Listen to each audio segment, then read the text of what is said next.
एक संत कवि की कहानी।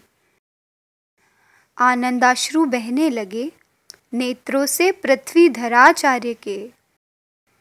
उज्ज्वल दर्शन देवी के प्राप्त हुए जब उन्हें सौभाग्य से।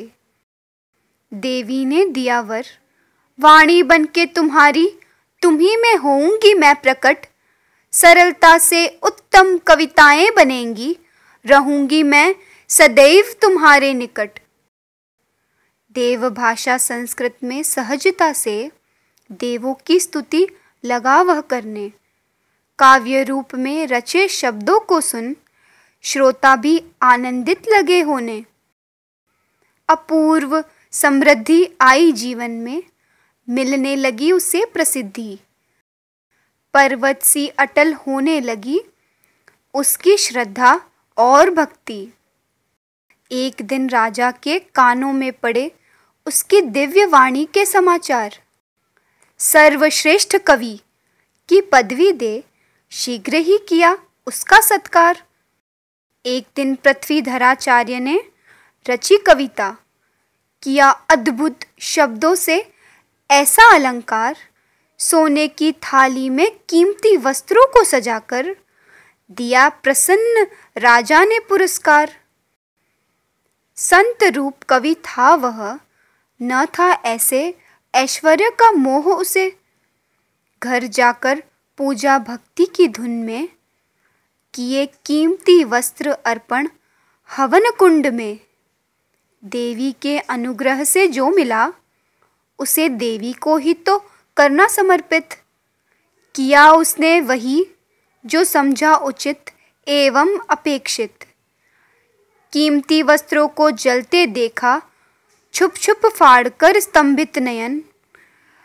ईर्ष्यावश जो विरोधी चाहते थे पृथ्वीधराचार्य का पतन।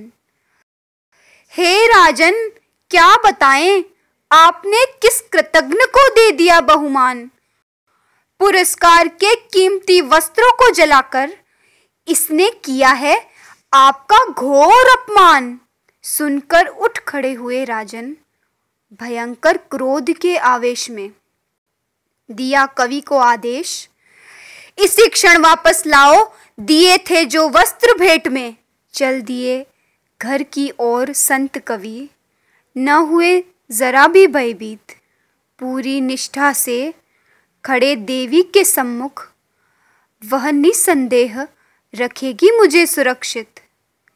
अनन्य भक्ति भाव से नेत्रों को बंद करके हुए पूर्णतया शरणापन्न दोनों हाथों को पसार के। मन में हुई स्फुरित एक सुंदर प्रार्थना, हे माँ अब तू ही कर मार्गदर्शन, बस यही मेरी याचना।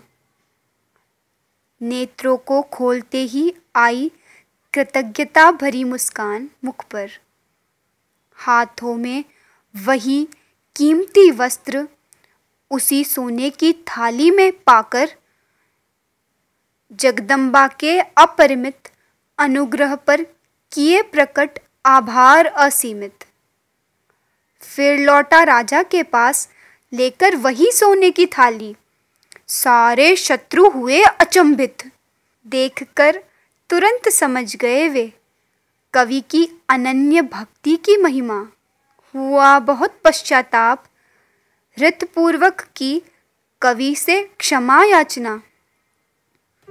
जगदम्बा के साथ यदि मैं रखूं ऐसा ही दृढ़ संबंध प्रतिक्षण, होगा मुझे भी प्राप्त हर परिस्थिति में उसी देवी का संरक्षण।